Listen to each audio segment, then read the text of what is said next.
Hi, CharterFolk. This is Jed. Excited about today. We've got our first recurrence of a visitor here at a CharterFolk chat. We have with us today Howard Fuller for round two. Those of you who have been with CharterFolk since the beginning know that Howard was one of our first invitees to a CharterFolk chat.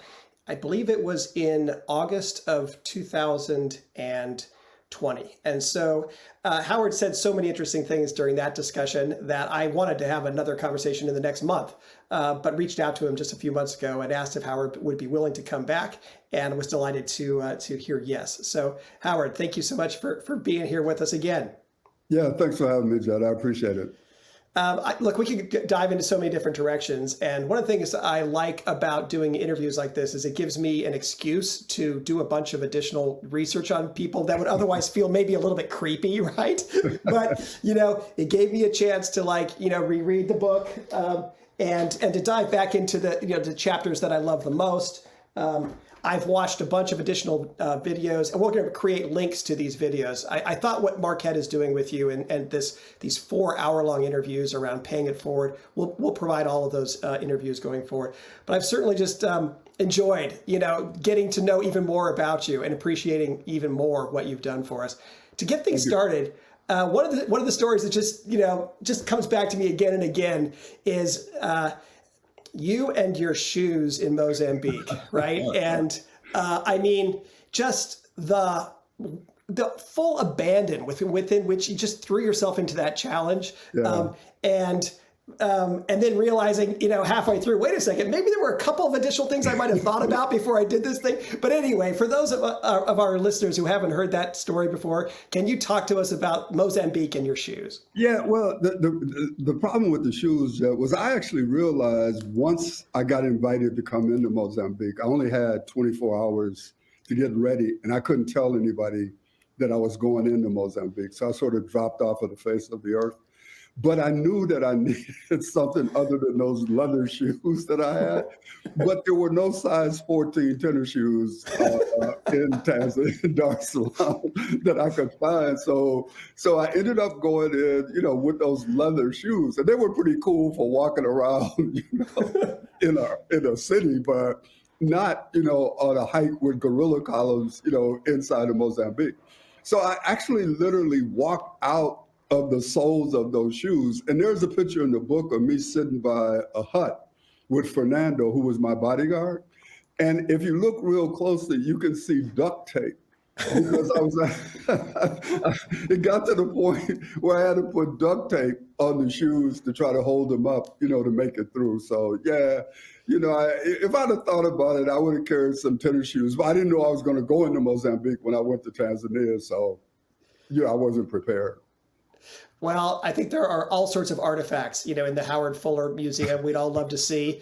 But that one, I think, it just conveys so many things about you. And one thing I wonder is, now you're into your 80s now, and you've been through so many different chapters in your life, and so many different chapters of the ed reform piece.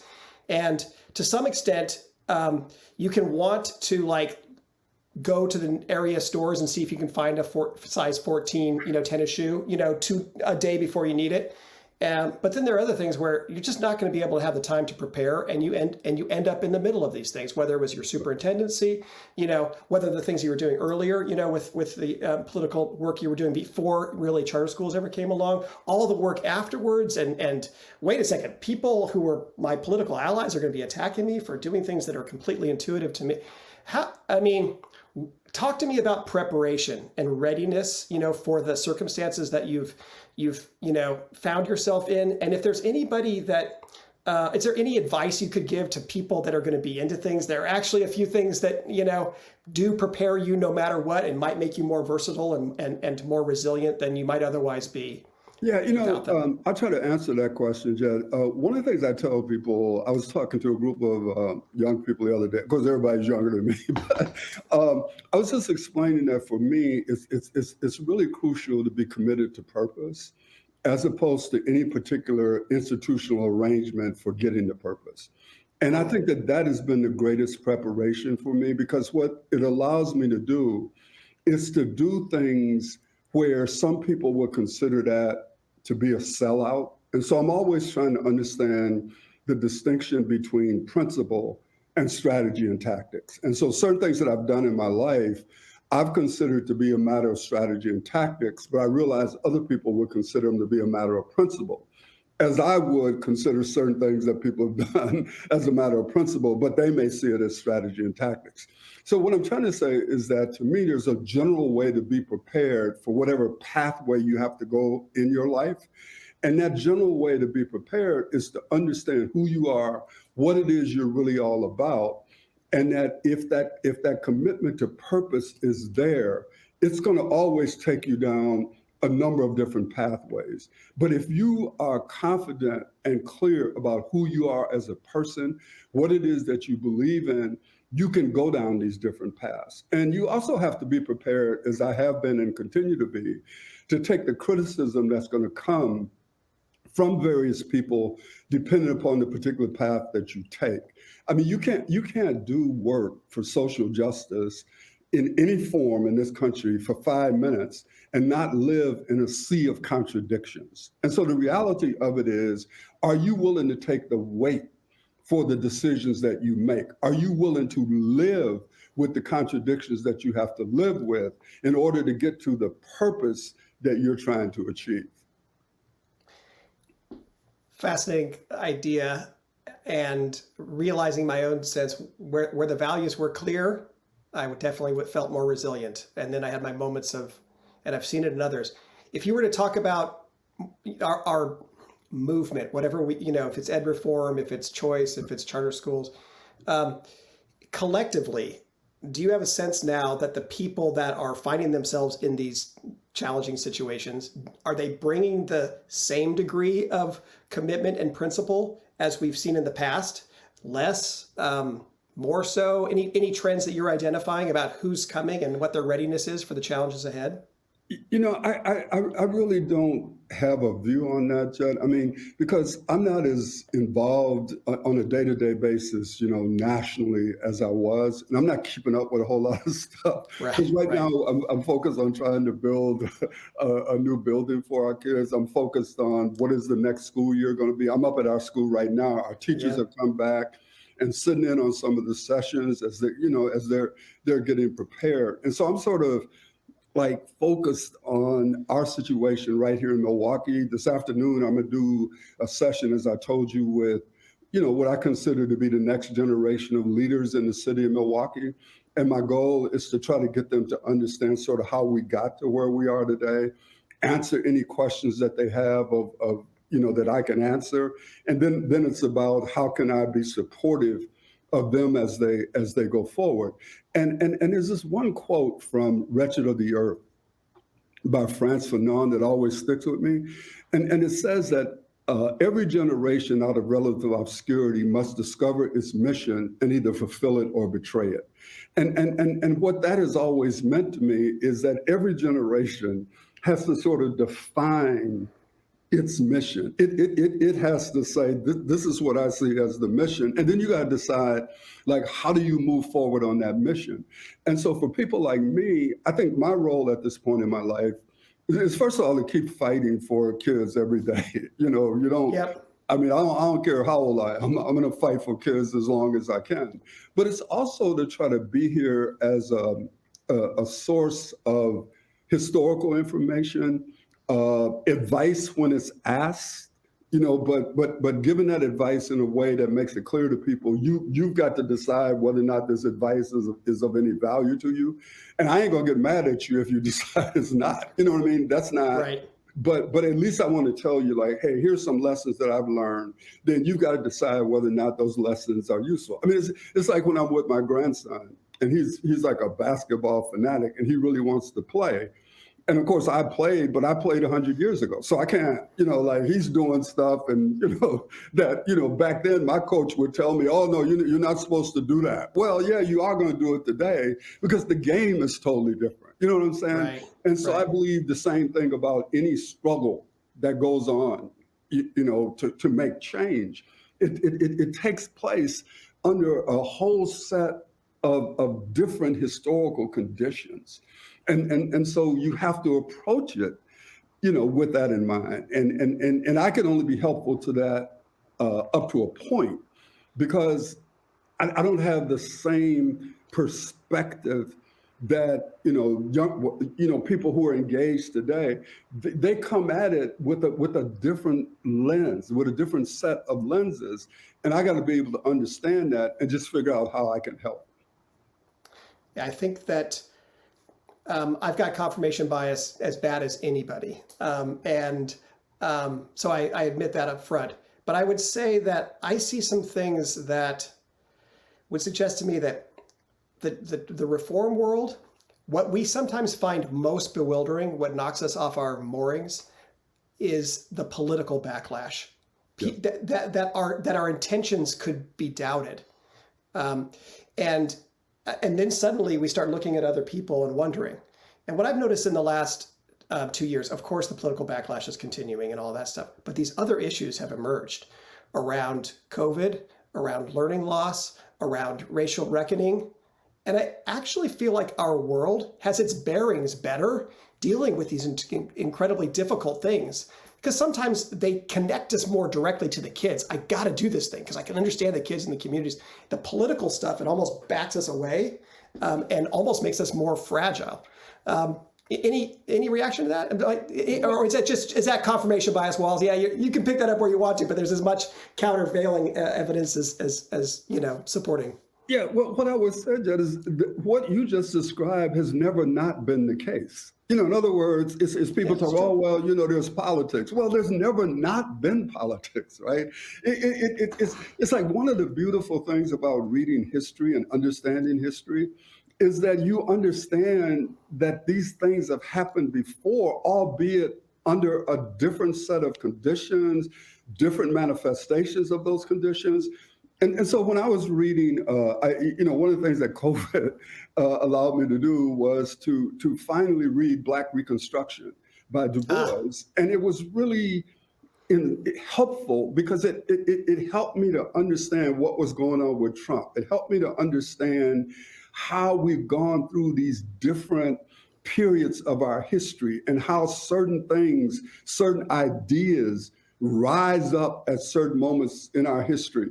And these ideas have the same foundation, although they manifest themselves in different ways. So, for example, I hear people talk about, we've reached an inflection point in race in this country. And when that was said after George Floyd was killed, I was like, man, I hear what you all are saying. Y'all gonna have to prove that to me, because I don't see what it is you're saying. Because George Floyd was killed with a police officer putting his knee on his neck in the same way that Ernest Lacy was killed in 1985, I think it was, when, I co-led a struggle with a brother named Michael McGee, justice for Ernest Lacy. Ernest Lacy was killed with the same maneuver by the police. And so when people start talking to me about all of this, well, this is, a different point, and it is a different point. Things are different, but some of the fundamentals to me are the same. But it doesn't mean that because the fundamentals are the same, that the way you weigh struggle is the same. But what I would argue, and I think the point I'm trying to make, I don't want to come too abstract on this, is to say that when you talk about, the politics will drive you away. Jed, think about what the politics were in 1988 when Annette Polly Williams, a Black Democrat, a Black woman, stood up and said, I support vouchers. Think about what the politics were at that point in history when that occurred.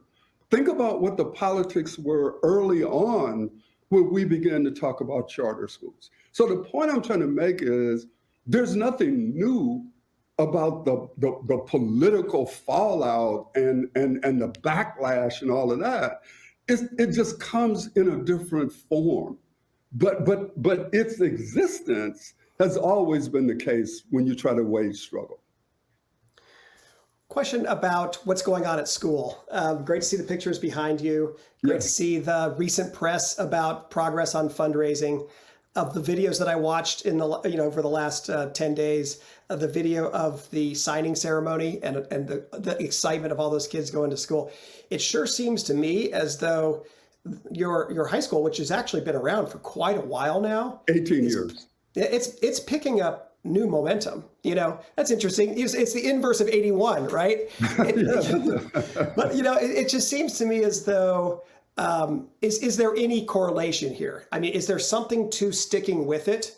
And at some point over time, some things start to emerge that weren't there before, or is it just happenstance? What is the commitment over time translating to into your school and in terms of your advocacy?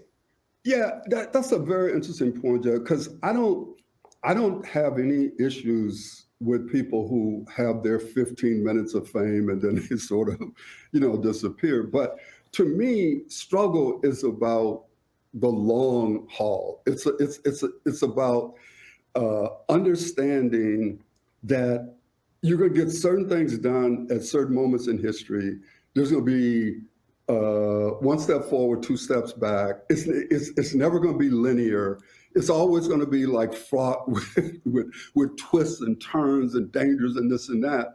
But if you're committed to purpose, it means that you're committed to the struggle over the long term. And at different moments in the history of any particular struggle, there are going to be peaks and valleys. There's going to be moments, there are going to be days when you're like, oh man, we really are moving forward. And then there are going to be days like, oh my God, what just happened, right? But if you're I'm committed to the kids. I'm not committed to charter schools. I'm committed to what charter schools are supposed to do. I'm committed to the notion of a certain type of institutional arrangement can allow for certain things to happen. But at another moment in history, that same institutional arrangement may become a status quo reality, and you gotta not become a protector of the new status quo if the new status quo doesn't work in the interest of your purpose, which is to help kids. So what we've tried to do with our school, and we've gone through all kinds of twists and turns, we're going to continue to do it. There are good days, there are bad days, there's some good things we're doing, there's some things that we're not doing so well. And so the constant thing, I did a session with the staff on last Friday, the first day of the staff coming back. And I used 3 quotes, Jed. One of them is that the only thing that's constant in the world is change. That is the only thing that is constant. The second quote was, you can't use the same level of thinking when a problem was created to now solve the problem at a later point in history. You got to talk about a different level of thinking.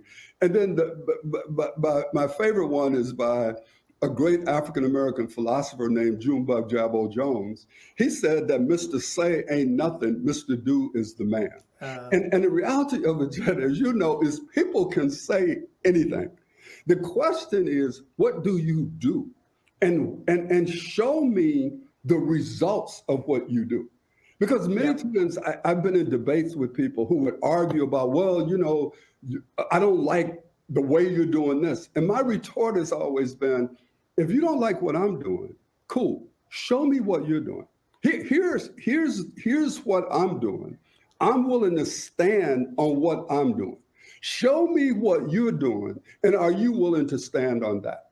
And so to go back to the question of momentum on the school, we are about to do something that has never been done in the city of Milwaukee. And that is for an independent charter school board controlled by Black people to build a new building from the ground up. And it's never been done. I mean, there have been new buildings built by schools connected to churches, but never an independent charter school board. But yet, I could not do this without the help that I've gotten from a Bill Obendorf, Christy Walden, Betsy DeVos. I mean, there have been people who other people would be all, oh my God. These people are my friends. we've not always agreed on every single thing.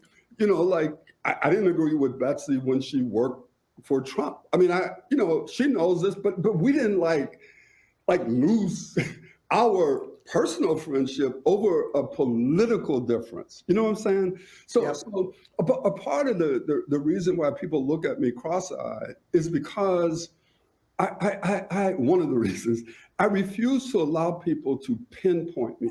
I refuse to allow people to say you're a conservative, you're a liberal. I'm neither. I don't believe in either party. I'm not a Republican. I'm not a Democrat, because both of them have rubbed their hands on my head and called me boy. What I am is an independent thinker. What I am is a person who believes in interest convergence theory. I believe that at different points in time, people's interests converge, even though that convergence can never be permanent, because we come at it from two different worldviews. And this is a concept I learned from Derek Bell. And he talked about it in particular in his book, Silent Covenants. So I know that's kind of a long answer, but to me, the progress of the school is an ongoing situation. And there are going to be good days and bad days. And there are going to be things that we do well and some things that we do horrible. The issue is, are we always willing to be brutally honest about what it is we face, what it is that we're not doing good? What is it that we are? Are we willing to change? Are we willing to step back and say, yeah, I know we started this way, but this way really doesn't work. Are we willing to change? To me, that's how you approach struggle, over a long period of time. And I think the greatest thing that we all have to have is humility, man. Yeah. I mean, because, don't none of us really have the answer. All of us are this, we're human. And so we're going to make mistakes. But I can live making a mistake because you're trying to do something. And if you try to do something in this world, you're never not going to make mistakes. You're never not going to do something that, you'll look back on and say, well, that really didn't work the way I thought. But here's how I can remedy that. Here's how I can do better. And I try to approach life that way. I would say over the last couple of years since leaving CCSA, the comments you were just sharing about having allies across the political spectrum and not feeling as though any party represents me or represents us has gone from becoming almost like a political strategy that we're consciously trying to adopt more toward a way of life, more toward a principle that it's just simply the only way to be in this world that is pulling us in so many different directions. And if there's not something that holds us together, which is principle and the ability to keep building relationships across the most difficult frames of difference. Right now, maybe one of the most difficult is political ideology. Maybe hard. I was reading that there are people that will marry people of different races, of different religions, of different nationalities. We are not marrying across political ideology. Right. And now we're starting to realize that there is a Republican gene pool that is being formed and a Democratic gene. I mean, it's creating a difference in the species. So, I'm tempted to dive more into this and see what you have to say, but I also want to be disciplined because I had a question I wanted to ask you from the book, because I've really been focused on what's going on with our large urban school districts and seeing them in this moment of massive, massive challenge. And frankly, I think failure, collapse, implosion, whatever you want to call it. Thinking about my own experiences, across a lot of different things, the absolute most difficult hours for me were working in San Diego Unified. Right. And I reread the book, and I don't know why I didn't see this before, but it seems as though your own personal challenges, like battling depression, battling anxiety, were worst, when you were inside an urban school district. Would you mind just elaborating more on why it was so difficult? And is there anything that we can learn from just how difficult these school districts are to work within? Yeah, I'm glad you asked that question. I mean, there's a book that many people haven't read. It's called A Long Way to Go by Jonathan Coleman. And Jonathan wrote this book while I was the superintendent. we became really great friends. But he spends a significant part of the book talking about me during the time when I was superintendent. And there's a part in the book, I don't know if people won't remember this, but a superintendent in Cleveland actually committed suicide in a school. He went to a school and he committed suicide. And in the book, I made a reference to the fact that I understood, why that happened. And my youngest daughter got all upset with me because she thought that at some point while I was the superintendent, I contemplated suicide. And what I had to tell her was me out of like, no, I mean, I never thought about committing suicide, but I could understand why someone would, because of the type of pressures that, came at you. And particularly if you were actually trying to make change. If you were in it just for a career thing, these pressures affect you one way. But if you honestly, like with every fiber of your being, you were trying to make a difference for these kids, just trying to move something an inch, as you know, in a school district, it takes monumental effort because the nature of the system is non-dynamic and self-protective. And so when you're going in there saying, look, like I really want to make a difference for kids, and you see things that would make a difference, but you can't do them. You're not able to politically do them. Because as you know, like the vast majority of school districts are controlled by the people who work in them. And now, of course, you have a different dynamic where you've got school boards where people, and this has happened before in our history, right? Where single issue people take over school boards, where people are taking over school boards to make sure that race is not talked about within a school district. I mean, and so these things that are now hitting school districts are making being a superintendent or a leader in those districts in so many cases really even more impossible than they were. Because once I left being the superintendent, I worked with Paul Hill to put out a study called An Impossible Job. And what it was about was talking about the impossible job of being a superintendent, right? And I think that job for this moment in history is probably even more impossible because even though, you face certain things in San Diego, I face certain things, there's nobody living who ran a school district during a pandemic, right? And all of the implications of that. But I think the thing that the pandemic brought to light that people should have already known was the inability of huge organizations like a school district to turn as quickly as it needed to turn to deal with the reality that it never thought would happen or never knew that this kind of thing was happening. But because of the way that school boards function and the way that school systems function, your ability to make rapid changes, your ability to do things radically different, it's just not possible because of the way that the entity is structured. And so more people have lost confidence in the system because of the system's inability to respond in ways that many people thought were necessary. But again, there's conflicting views about what the response should have been. And so if you're a superintendent, you're sitting there trying to figure out, if you care about kids, and not all superintendents do, with all due respect. I mean, kids are not the dynamic that's driving them. Their careers are driving them. And I'm just saying that as a fact, right? Yeah. But for people who are in there, like really, because they're really trying to make a difference for kids, they are under enormous pressure, personal pressures, political pressures, just because of the nature of how the system works. And so I have nothing but respect for anybody who's given leadership to a school district or any type of organization during this particular moment in history, just because of I have some minimal understanding of what it is that they're facing. Yeah, I think for my dad, he was a very successful principal in a really challenging neighborhood, and I think he built a reputation. Oh, he knows how to do that. Oh, we've got this other one. Let's go and have him do that for his last Right. 10 years.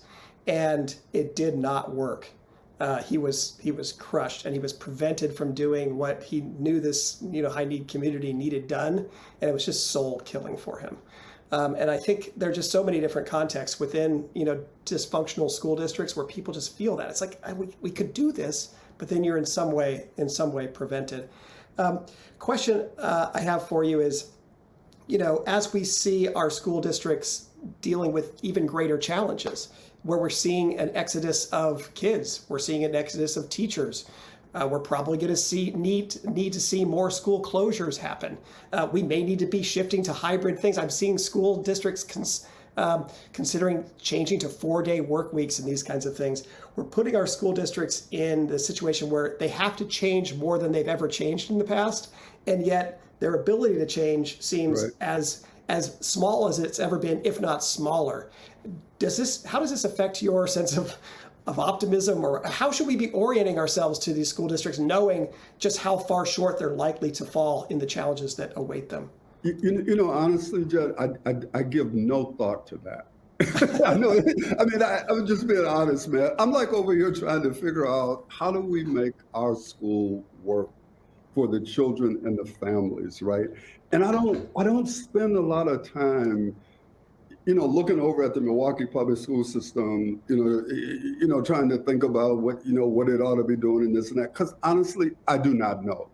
What I know is there's 325 children who, in a few weeks, are going to come into this building. And I'm concerned about the adults being ready to do what needs to be done to help those kids, right? Like, let me give you an example. There's this discussion out here about losing teachers, right? Where are the teachers going to come from? Here's what I think. I looked at our school and I said, you know what? We're going to have to grow our own teachers, but we can't talk about it in generic terms. What you have to do is you look in our building. There are at least 3 young people in our building who graduated from our school who work here. They could become really good teachers, but they didn't do what was necessary in college so that they can now become licensed teachers. So what you do is you sit down, as I've done, with each one of them individually, and you try to understand what their situation is. And then we map out a plan for you to get to become a teacher. That's one group. There's another group I'm talking to who are in school right now. Like one of them is at Grambling, and his mother took out a Parent Plus loan. And when his younger brother graduated from here and went to Grambling, his mother could not pay for both of them. So he as the older brother, quit so his younger brother could go to school, right? But I got in touch with him this summer and I was like, hey man, you got to get back in school, because when you left here, you said that you wanted to come back to this school and teach math. And so I've spent hours with him, like laying out, like, okay, man, this is what you got to do in order to get back on track. But I got to be able to also help him financially, right? You can't just counsel people. At a certain point in time, people need concrete help. So my job is to get concrete help for him. So that's another group. The third group that we have to deal with are the 9th graders, who we should be identifying right now, who could potentially become teachers over the next 4 years. We need to work with them like we would do any type of career path, so that they can, like once they graduate, now we work with them through college, and then they come back to be teachers. I think we got to have very specific strategies to do some of this stuff that we talk about in general terms, right? And it's going to come down to understanding the particular situation that you're in, trying to develop a strategy for that particular situation, and then do it actually do it. Don't talk about it. Actually get it done. And so that's where my head is. And so, the dude who's the superintendent, he getting paid real money to to figure this stuff out. You know what I mean? I'm like, hey man, that's whatever y'all do, y'all doing. This is what we're gonna do. Because you know what, Chad? If those of us who are in our world don't focus on our world and don't try to figure out how to make our world work for our kids and how to make our world work in the particular situation we're in, we're gonna have nothing. You know what I mean? The districts ain't gonna work. What we're doing ain't gonna work. So then what is gonna happen? So that's my way of saying I have no idea, what these, but I do have some ideas about what we ought to be doing at this moment as a charter school, because one of the benefits of being a charter school is our ability to make change quickly.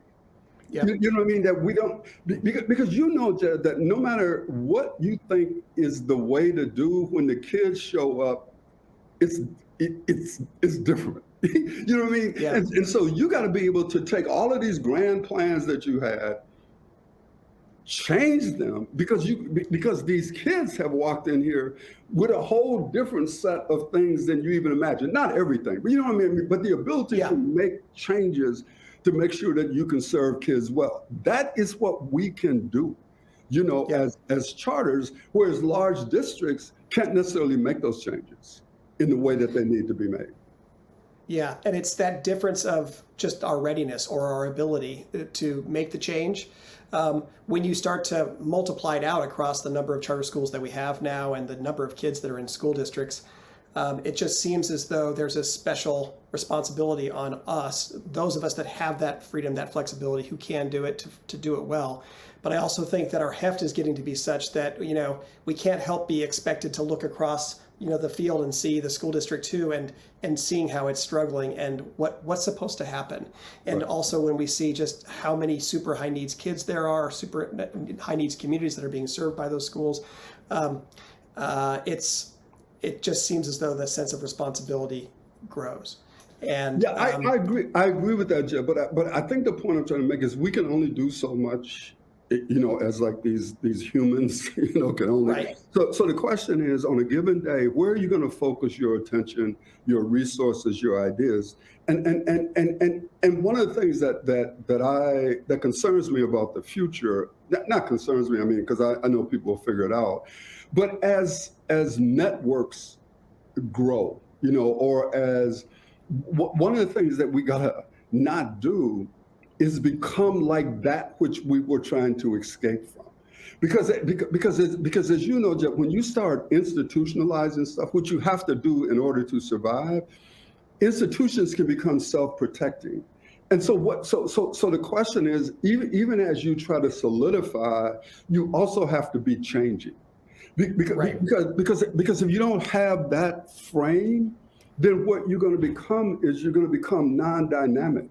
And one of the things that worries me about the charter world, particularly, when I was going to conferences and stuff, I started hearing a whole lot of stuff, just like what I used to hear from the existing systems, right?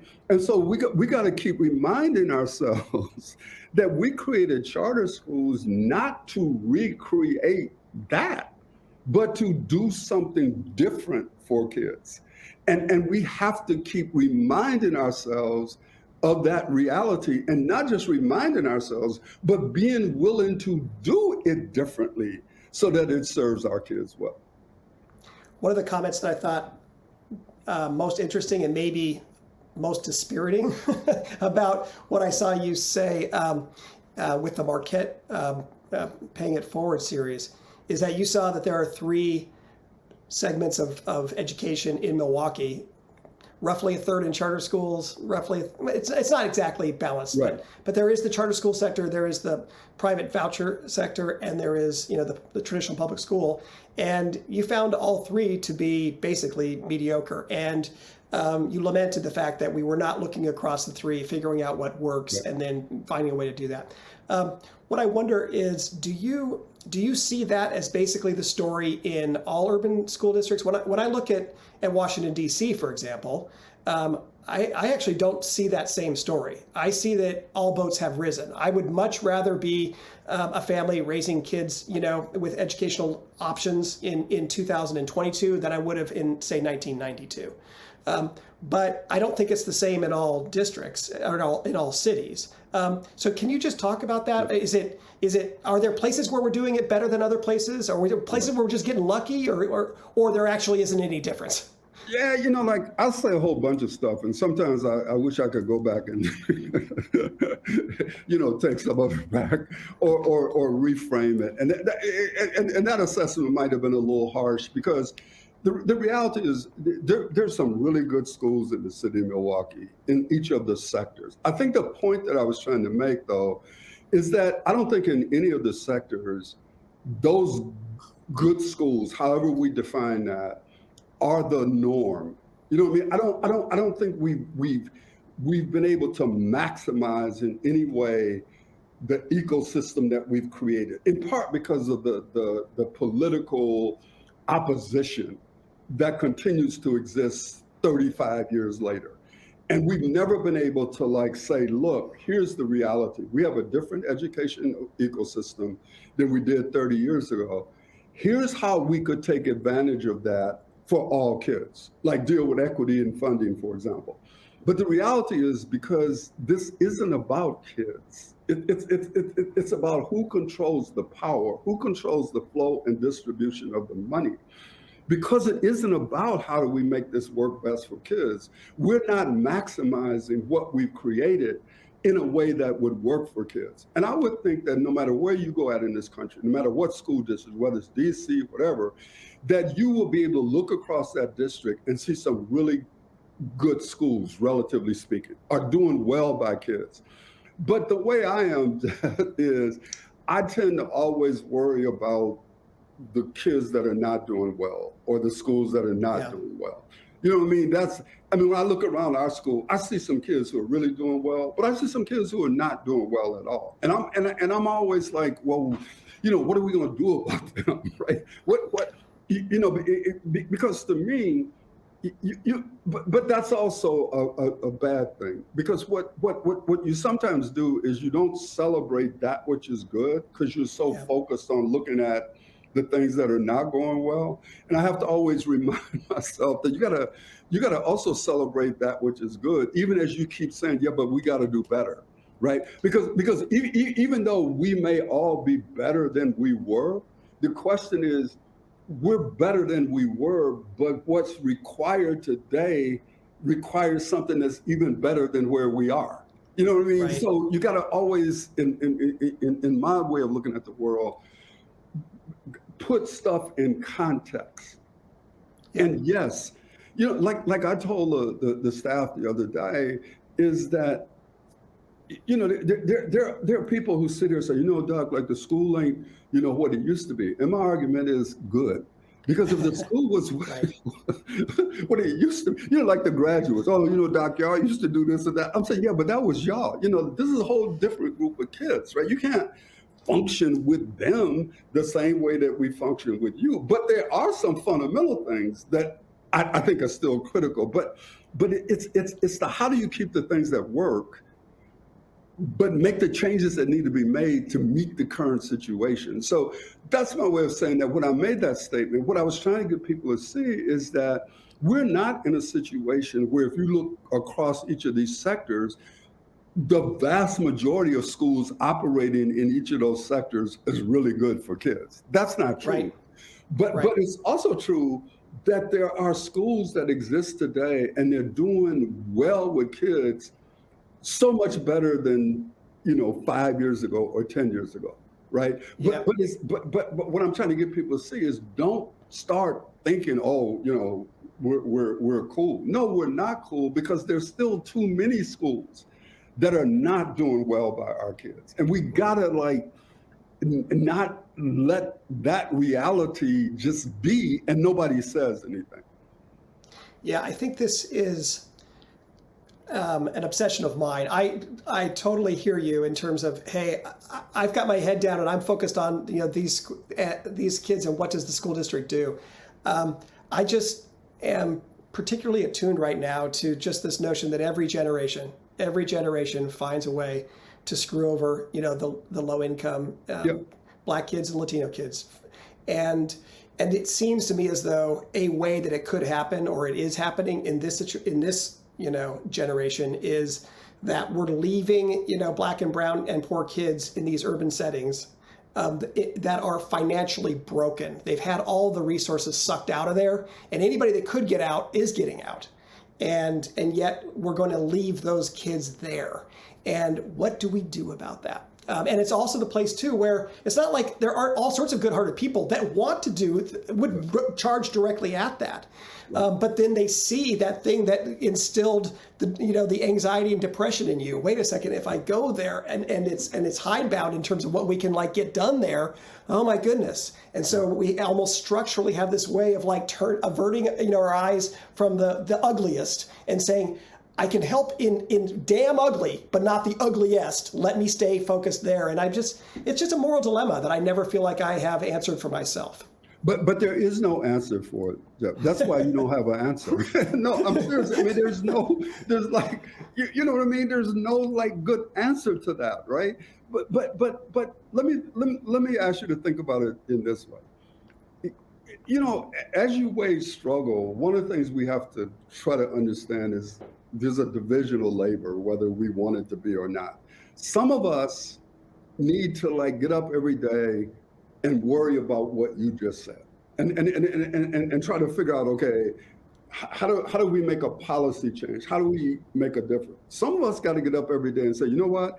I got a school that I'm trying to run, and I got to be laser focused on how I'm gonna make a difference. But at different points in time, we ought to be able to work together, right? Because you're out there. I'm just using you. You're talking about general policy, this or that. I'm down here talking about how do we work on this school. But you and I should be able to sit down and talk and say, okay, what is the lesson that I'm learning from my perch that can be helpful to you in the broader struggle or in the broader effort to try to make change. And you ought to be able to say to me, I'm out here talking about these broader policy things which are critical, but what is it that you're learning in your real day-to-day situation that is going to be instructive to me as we try to formulate the policy? Because as you all know, what happens a lot of times, the people who are working on the policy get totally divorced from the people who are working on stuff day to day. The people who are working day to day have no input on the broader policy. And so you get that disconnect, right? And one of the things I was trying to say about Milwaukee is that if we were smart, we would look at this ecosystem that we have created and say, how do we maximize this ecosystem, right? Because we could. Yeah. The only reason we don't do it is because we don't have the political will to do it. Because again, kids don't drive the agenda. What drives the agenda is who has the power to control the flow and distribution of the money. Because when you're talking about school districts and schools, what are we talking about, Jeff? We're talking about economic enterprises. We're talking about entities that provide jobs, that provide careers. And so when you start getting into all of this, and it starts affecting people's careers, their jobs, et cetera, decisions get made around that. Not how is it that we maximize this for kids. And the tragedy of it is we could do both. Yeah. We could do both if that was in our interest. But what I would argue is, and you said it, and I'm going to say it too, is that the children who come into our school, the children who live on the north side of Milwaukee, the poorest children in the city, this country, politically writ large, has no interest in these kids. I'm going to just say that. The structure does not care about these kids, and we need to quit acting like it does. And so for those of us who are going to be fighting for as long as we can, we have to keep those kids' interests uppermost in our mind, because that isn't what is, quote, at the top of mind of people who are making certain types of decisions. That's not what is driving them. And so we got to be the voice. We got to be the everyday, like, fighting for those kids. It's like Howard Thurman wrote this book called Jesus and the Disinherited. And he talked about the disinherited being poor people who get up every day with their backs against the wall, trying to figure out how are they going to make it. And the decision that they got to make every day is, how should I deal with those people who are in power, who impact the decisions that are being made about my life? And for many of those people, they're struggling every day just to live. And so people like you and me, we therefore have to be not just the voice, not just the conscience, but the motive force to try to make a difference in their lives. So I'm looking at my list of things here. I have two more things I want to bring up, we really have time for 1.5. But if we go over, we go over. I couldn't help notice that you tweeted about the passing of Bill Russell. Yeah. I don't know how people would think it's fairest to describe, is Howard Fuller the Bill Russell of the education reform movement, or was Bill Russell, the Howard Fuller of the NBA? I don't know, right? But you really talked about what we had to learn from Bill Russell. And so I wonder if you could articulate that, but realize that what my thinking is what do we have to learn from Howard Fuller? I mean, we've got, you're 81 years into this thing. That means probably 2/3 of your life is behind you. We only got you for another 40, right? So time is precious here. I mean, what do we have to learn from these pivotal figures like Bill Russell and Howard Fuller? So here's the thing about Bill Russell now. I was in Cleveland when the infamous meeting was held, I think, because if you look at that picture, there's the picture I'm talking about is when these black athletes came together to support Muhammad Ali. And so there's a picture of Bill Russell, Lou Alcindor, well, Kareem, Jim Brown, but in the background there are pictures of John Wooden, Walter Beach. These were, and I think Mitchell was there. These were Cleveland Browns football players. And because I was in Cleveland, and there's a whole set of circumstances, it'd be great to talk about, but I got into the Cleveland Browns football inner circle. So John Wooten, I knew. Walter Beach, the person who actually was key to organizing that meeting for Jim Brown, I knew him personally. So I knew the people, 3 or 4 of the people in that picture I knew personally. But what people have to recognize is what it took at that moment in time for someone like Bill Russell to stand up and say, I support Muhammad Ali. And Bill Russell always demanded to be respected as like a human being. So now these pictures are coming up of Bill Russell going down into the South, to speak to people. He was engaged in, quote, the civil rights movement, right? And so what I'm trying to get people to understand is, as great as Bill Russell was as a basketball player, as a coach, I mean, people talk about the greatest of all time. Well, if you're going to use championships, then there ain't no discussion. He got 11. You know what I mean? So it all depends on what you could use. But to me, he's the greatest of all time because he stood up as a black man and as a human being and fought for justice and to be dealt with as a black human being at a point in time when that was not an easy thing to do. And so that's why, I put that tweet out there. And I'm not mad at anybody because the current generation may not know all this, but it would be, woe is me if I don't say something, right? If I know about it and I don't say anything, right? And so I was using a medium that I, use to reach another generation of people say, hey man, like you should really check out some of this stuff about Bill Russell, because you would understand and appreciate him so much more than you do as, quote, just a basketball player. Well, thank you for answering the Bill Russell part and leaving predictably the Howard Fuller parts aside. I'll come back and get that out of you, in our third one, right? Last question, Howard. You're 81, and our country is about 160 years from when slavery was still legal. We're about 160 years, away from Emancipation Proclamation. Do you have any different vantage point, having lived this long? Hey, we're only 2 Howard Fullers away from then. Or did you get some insight earlier in life that has, given you a sense of historical bearings all the way through?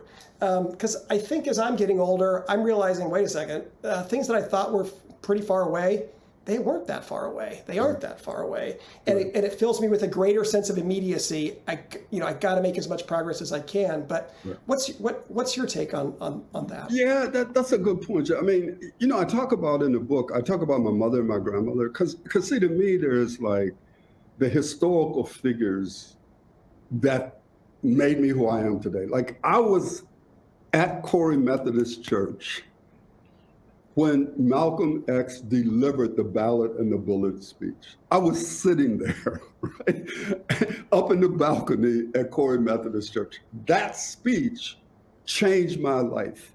And it also taught me a lesson about when I speak, that it's important to realize that you never know who's listening to you and what impact your words may have on their life, because it happened to me, right? So Malcolm X was the historical figure that changed the way that I viewed the world. But the people who were the foundation for what I am today was my mother and my grandmother. And understanding what they went through in order for me to be on this video with you today. It's all about my mother and my grandmother. It's all about the sacrifices that they made to get me to this point. So what I live with every day, man, is I live with my mother and my grandmother. I live with what Malcolm X said. I live with what Bill Russell did.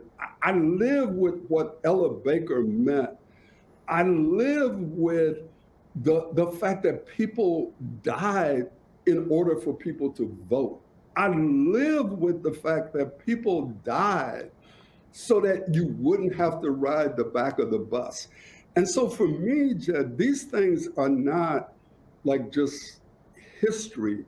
They're current in my reality. And so when people say to me, well, like, you're 81. Well, yeah, I am. I mean, I actually don't think a lot about it. I just kind of get up and do what the hell I can do on any given day.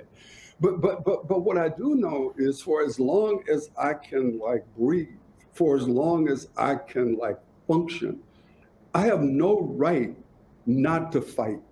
I have no right not to get up and try to make a difference every single day, because of all of these people that I mentioned, and because my mother and my grandmother sacrificed so much for me to be at this point that I am today, that it would be sacrilegious for me not to fight. And I understand that the nature of the fight is there are going to be all kinds of people who don't agree with you, people don't like you.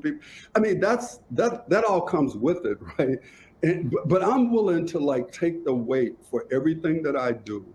I'm willing to like be held responsible for what I do, what I didn't do, and et cetera. I will never shirk from that. And it's because of the Bill Russells, of the world, and because I feel so deeply about what people have done prior to me, right? I just, I will never not have that be a part of who I am. Well, you just ooze a sense of groundedness in the historical struggle. and the seriousness. And I think, Howard, you really do create a kind of tether, a kind of anchor for our entire movement. So I cherish every moment that we have together, and constantly inspired by what you're doing, and the progress that you're making at school and elsewhere. So on behalf of, I know a lot of people who would just say, at least say thank you to Howard. Just thank you for what you're doing. Just keep going. I'll look forward to, hey, if we do this every 2 years, I got at least 10, 15 more interviews, that we can get done. But just keep going, Howard, and thank you so much for spending time with us. Hey, John, it's been great, man. Okay. I appreciate it. Have a great day. See you. All right.